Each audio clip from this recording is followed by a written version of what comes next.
I'm here with another Fall of the Samurai online battle. Today I'm going to show you some basics on how to win a naval battle. Now the strategy I'm going to use is probably going to be effective against average players and below. And with no disrespect towards my opponent, Mr. Lim, he probably falls in the category of average or below. But it was a good battle nonetheless, and I hope that you can learn something from my tactics as well as his tactics. Alright, so I'm going to pause it and give a quick run through of my fleet and why I like to bring it. So I got my general, of course. Then I have one Ironclad. I like the Laotian class. I just like to have it for a big armored ship with a lot of firepower. Now, over here and over here, I've got two armored Corvettes, Kasuga class. I really like armored Corvettes because they bring a decent amount of firepower, and they are also very well protected. Not quite as protected as an Ironclad, of course, but they still are much more protected than this wooden Corvette here that I have here. This is a Kankomaru. This is mostly just because I had to bring this mostly just because it's all I could really afford. But that's okay. It provides extra firepower. Now I'm gonna go ahead and take a look at my opponent's army. So he has his general, of course. To the general's right, he's got a wooden Corvette. Actually, hold on, here's what I'm going to do. Here's an Ironclad all the way over to the left. It's the same class as mine. And then the four remaining ships, they're all wooden Corvettes, all a different class. This one is Chiton class, this one is Kanranmaru class, this one is Kasuga class, and this one is Kankomaru class. So a very interesting selection to bring, but I like it. It's diverse. But nevertheless, I do believe I will outplay him in this battle.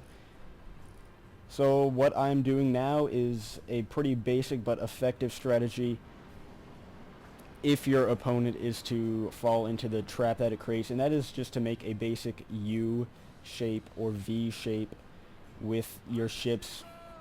So I'm going to send two ships out here, kind of park them like right here and here, have my general be in the middle, and then take the other two ships out, park them right here and about here. Also, the first thing I'm going to do is open fire with my general and shoot immediately at his general. His general does the same, and his general gets a very lucky shot.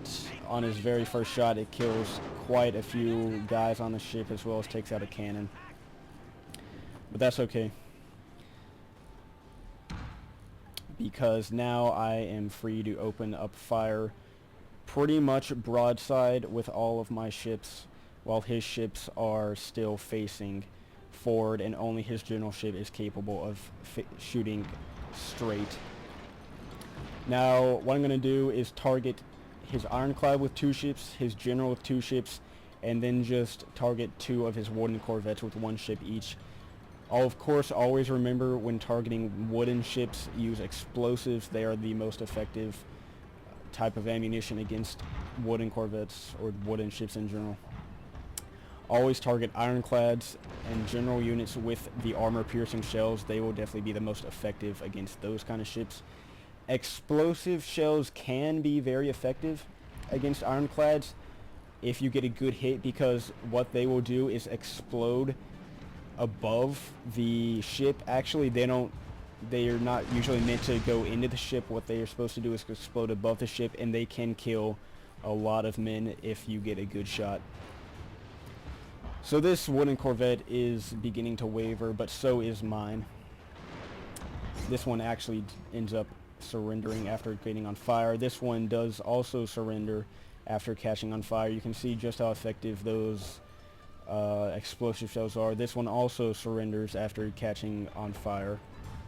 Very effective are the explosive shells against wooden ships. So now I'm pretty much free to just completely wreck his general and his ironclad. So that is what I'm going to do. I'm going to not focus on this one at this point. But you can still see my ships firing on it. That's an accident on my part. I'm just trying to control all of my ships, because this one got a bit out of control. It started to rout. My general started to rout. Another tip, always keep your ships moving,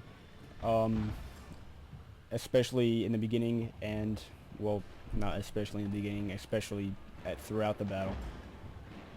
But once a bunch of his ships have already surrendered, like my opponents here does, you should start to close in, like I'm going to do. I'm going to swing this ship around here and draw them in here. These two ships as well, I've already started doing with my ironclad. I swung them around and started drawing them in here. You can see this one is beginning to do it as well. This one actually got full broadside, and the ironclad sank. The front of the ship, I forget what it's called. That's not the bow, is it? I don't know. Anyways, fronts and backs of the ships are usually a lot more vulnerable than the sides. Also keep that in mind. That's why this armored Corvette was able to completely wreck his ironclad. The exception is the general's unit. The general unit does have very good armor in the front of the ship, but is very exposed in the back. So that's actually the end of this battle. His general is routing. This ship is about to give up. And I have all my ships except for the wooden Corvette. My general is routing, of course, but it would have came back. Keep in mind, too, that most of the damage sustained to my general was caused by that single shot in the beginning of the battle. So good game to my opponent. I hope that you learned a few helpful strategies about ship selection, maybe, as well as one basic tactic, as well as not to do, which is what my opponent did, and that is just to spam all of your ships down the middle. You have to control them. You have to be able to get the good angles that you need to be able to fully maximize the firepower of each of your ships, and he just didn't do that, and I did, and that is what ultimately made me win this battle pretty easily. That's it for now. Thank you for watching, and I'm sure I'll have more videos shortly, so keep an eye out for those.